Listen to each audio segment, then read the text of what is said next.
Happy Tuesday afternoon and welcome to Dateline New Haven. I'm your host, Paul Bass, inviting you to look behind the headlines on the stories that make our community tick. Well, it's 2 Tuesdays away from Election Day 2022. The races have heated up. People are paying attention, not just us wonks on the inside. And we're talking to someone who has a whole slate of, not levers, but bubbles he wants you to fill in on Election Day in 2 weeks. Hello to Roger Sensorick. Good morning. How are you doing? Good. And Roger is the Policy and Communications Chief for the Working Families Party. They're all over the country. They've been growing in Connecticut. And welcome to the show. Thanks for having me. So you have 2 weeks. Your Working Families Party generally does not run your own candidates, with some exceptions. Like we had a candidate for mayor here twice who was not on the other ballot lines in November. But in general, you endorse Democrats who align with a kind of labor-oriented, fair to say, progressive agenda? Mostly Democrats. Occasionally we have endorsed Republicans in the past, but that's Have you pretty endorsed any exceptional. Republicans Pretty in Connecticut? Yeah, pretty exceptional, but it has happened in the And past. independents, right? And independents, yes. So we have people running on our ballot line separately as well sometimes. And your goal is, and that's been an ongoing debate on the left since I've been alive, it's like, do you work within the Democratic Party to push it to the left, or do you go independent, or do you risk, electing people you think are worse by having third-party candidates, right? And in general, with some exceptions, you come down on the side of endorsed progressive Democrats. Yeah, the good thing about Connecticut is that we have fusion voting, meaning that a candidate can be more than one ballot line on election time. So when we endorse a candidate, they appear both in the Democratic Party line and on the working families. And in Connecticut, on statewide elections particularly, Democrats like to get on your line to get those extra votes, and Republicans like to get on the independent party line, which now has changed. They've gotten less conservative. They endorse people from both parties in their own candidates now. So you guys are sort of the main game in town for those extra endorsements. How many votes did you bring in the last governor's race? Off the top of my head, I think it was close to 20,000. And what was the margin? A bit above that. We got almost 2% of the vote. In other words, like you were more than the margin of victory. The question of would those people have pulled the Democratic line instead, right? Yes. What do you think? The one thing about us is that it's not just a matter of the margin of victory. It's the message that voters send by voting on our line. Right. So if you have a candidate that is both in the working families and the Democratic Party line, and you pull the lever for the working families line, you're telling that candidate that, yes, I like you, but I like you as a working families candidate. So the question for the candidate becomes, well, can I afford to piss these people off because they'll still vote for me because they know where to go on the other line, or I need those extra votes because that's sometimes more than the margin of victory, as it was for the governor's race last time? It was with Malloy, yes.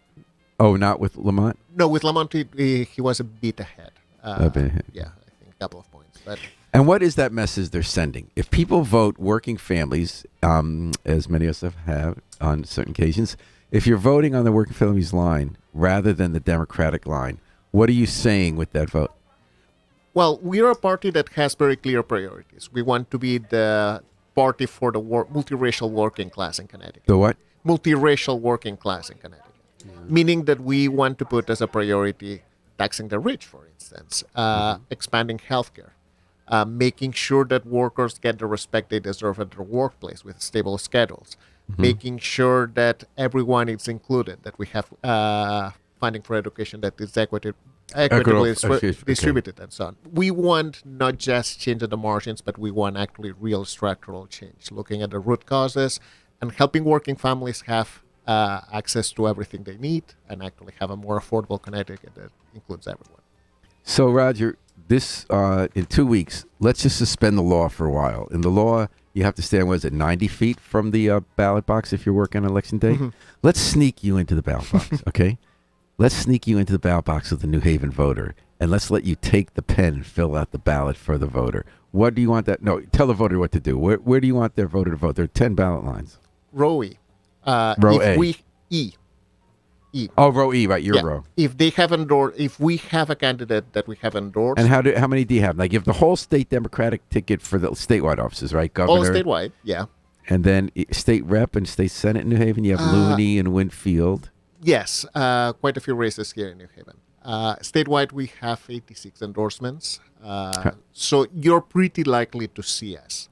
Definitely in the governor's race, definitely in the Attorney General, Secretary of State, all the statewide. Same with Senator Blumenthal. So pick the row E blocks. Make sure that they know that you're voting them as a And progressive. in New Haven, I believe you have Gary Winfield for state senate and Martin Looney. Yes. Do you have all the state reps, or is there anyone you didn't have? Do you have Pat Dillon? I don't remember off the top of my head. Okay. I should have checked the list before coming. And then Congress, you have Rosa DeLauro. We don't have Rosa this session. And why is that? Well, she did not apply. I mean, she's on Ways and Means. I don't know. Appropriations. Yes. I don't know if she's incredibly busy. I don't know if her spending priorities differ a bit from working families. Would you say that she is a good representative of working families? You've Yeah, we have endorsed her in the past. We share a lot of her agenda. We share a lot of her values. One of the proposals that we have likely next year at the Capitol, it's basically a bill that she has sponsored at the national level for a long time. Fair Work Which Week. one is that? Fair Work Week, stable schedules for early workers. So we share a lot of her values. Did it have anything to do this with year the she fact did that, not apply. well, she's running against a Green Party candidate who is for single-payer health care, Medicare for all. She might like that in her heart, but she feels that what's going to pass is something that is a little more of a compromise with the private market. Did that have anything to do with your decision? Well, I mean, we did not really make a decision because she did not apply for endorsement. Did the Green Party apply? No. Okay. So so that's that race. And then there's a referendum on the ballot, Roger, for early voting in Connecticut. Are you guys taking a stand on that? Yes, and we definitely support it. And why is that? Voting should be easy. We want more people to vote. We want to make sure that people that are not available or are not able to vote on a weekday, on a Tuesday in November that might be rainy, or they might need to have a late shift or something like that, they should be able to vote before that. Be the weekend before, be the week before. We want to make sure that if you want to vote, you can vote, and you don't need to build your life around a random day in November that might not work for it. We're talking to Roger Sensorick of the Working Families Party of Connecticut, and it has been growing, hasn't it? Yes. Tell me about that. Like, how many members or workers, or how do you have, what parts of the state versus 4 years ago? So we have been growing in terms of how much support we have from volunteers, for people that we mobilize. We have been, our staff has been increasing as well. We have been getting better known, more respected at the Capitol. And it's a matter of building a movement. It's a matter of building this kind of coalition across the state that actually... So how many paid staffers and volunteers do you have? We are 6 staffers, volunteers. Last time I checked, we had this session, I think, over 100. Over 100 volunteers working these on elections these campaigns. And how's it looking? Well, I mean, I think it's a given that Democrats will probably retain the state House and Senate, but it's the margin, right? Will they have a supermajority in the Senate? Well, how's it looking to you? Well, we don't trust polls. I mean, yeah, I know the polls have gotten crazy. I mean, it used to be, okay, you know, they undercount Republican voters or Trump voters. Now it's hard to tell because such a small percentage of people get reached, in addition to people not wanting to tell things to pollsters. I think we're going to have a lot of surprises on Tuesday. I hope not. I mean, nationally, nationally, definitely, for sure. Here in the state, margins look good. We are pretty confident that Democrats are going to keep both houses, and polls for top of the ticket look decent. But it's one of those things that until we are acting like we were 5 point. I mean, we always do that. We always run elections like we are 5 points. And do you have a local race in New Haven that particularly interests you? New Haven, not off the top of my head, to tell the truth. I mean, we are looking, most of the New Haven races are fairly safe seats as far as That's true. we are concerned. We are very invested with George Cabrera in Camden. That it's Yeah, how's that one looking? Because that one, he won it after losing by very little, and then he came back. Yeah, Yeah, his opponent went to challenge Hayes in the 5th District. yeah. It's looking good. There is a lot of good energy at the doors. He's a great state senator. He has done a lot for his district. But yes, of the New Haven metro area, probably it's the. So I think it's been since the last century or early this century that a Republican has won a congressional races in Connecticut. It was Gary Franks the last, or Nancy Johnson? I forget.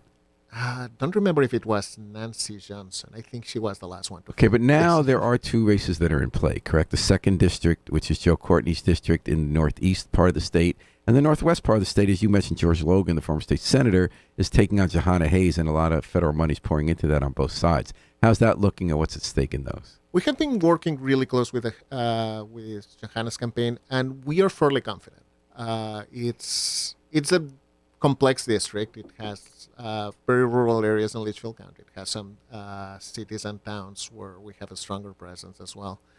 And for what we are seeing regarding volunteers, how excited people are, how people react when we canvass, how people, the polls that we have been seeing, we are confident that she'll pull it off. So nationally, as you know, the conversation has gone back and forth in this year's election season. A couple months ago, especially in August, trends were very favorable to Democrats of the ilk supported by Working Families Party. People were talking about abortion, the Dobbs decision overturning the constitutional right to abortion in the country, and an election integrity. The January 6th hearings, Donald Trump and election deniers seem as extreme. In the last month, man, has that pivoted nationally. All these races that were understood to be easy or leaning Democrat are now leaning Republican or toss-ups, including election deniers, like Carrie Lake, who's ahead, and not promising to abide by the results of the election. What happened? They're talking about inflation. They're talking about crime, and it's really resonating. The statistics that really got me was that double-digit lead for Democrats among independent women in August and September is now a double-digit lead for Republicans. I mean, that was the fastest flip, and I think it was those ads, right? Talking about getting people talking about inflation and crime rather than election integrity and abortion. That's part of it. A big component as well, it's the price of gas. Polls have been tracked the price of gas, same with presidential approval, pretty closely this year. And the last polls that we have been seeing are 1 week old. They were on the field right before gas started going down again. Last it has been going down the So you think past it's that couple of closely? It's not a general feeling like this, because the ads are coming into Tory. Like McConnell, the state Senate leader, does not like Donald Trump, did not like the candidates who won the primaries. He tried to stop them. But now that they're the candidates, he's pouring over $100 million, correct? Am I right? Into yes. Ads and targeted races and helping people like Blake Masters and J.D. Vance really have a shot. And partisanship, it's a very strong force. I mean, there is one thing that you don't like your candidate, but it's still your candidate. It's before the other side. Yeah, he wants to stay president. He wants to be majority leader again. But how do you... So, Roger, on Sunday, National Democrats stopped talking about abortion first and foremost, and January 6th, people don't seem to care about that anymore. And they started finally addressing inflation and crime. Well, not much crime. How should the working family style candidate address those issues head on? So both things are top of the line for concerns for voters. And what we have been seeing, it's first of all, inflation. It's something that cannot be decoupled from what corporations are doing. Corporations are having record profits. It looks like this whole inflation thing has been, in no small part, corporations just jacking up their prices because they feel like they can do it. So we have to talk about that. We have to talk about how it's not just inflation, but those at top actually actively jacking up prices in many ways. And regarding crime, I mean, crime, it has a lot to do with perception. And what we have been saying for the past few years is that it's important. Definitely, it's something that needs to be addressed. Definitely, it's something that we need to look at because crime actually has a bigger impact on those that have the least. It's one of those things that trying to help solve crime and reducing crime, it's incredibly regressive. It really helps communities of color. It really helps working families the most. And it needs to be addressed in a global way. So you need to make sure that you have the police ready to solve the hard crimes, ready to deal with things that really endanger the community. But you also need to look beyond that. You need to look on how you address, for instance, mental health issues. How you make sure that you have youth programs that address what provokes crime, what moves kids and gets kids in trouble. You need to make sure that you have the right responses to the right kind of issues, not having the police being the solution for everything. Let me read a couple comments. Harry's talking about the election deniers are Schiff, Pelosi, and Schumer because of 2016. Julia Gambala says, I'm just trying to scroll hers up. I'd rather pay more in gas than have an authoritarian government that disrespects women, the LGBTQI community, the local GOP have zero solutions, a lot of complaining. It's interesting about inflation. I think a lot of that's beyond the control of the parties. I mean, people do say that the necessary spending we did to prevent mass starvation and eviction did help fan inflation. It happens. It's a cycle. It's happening around the world.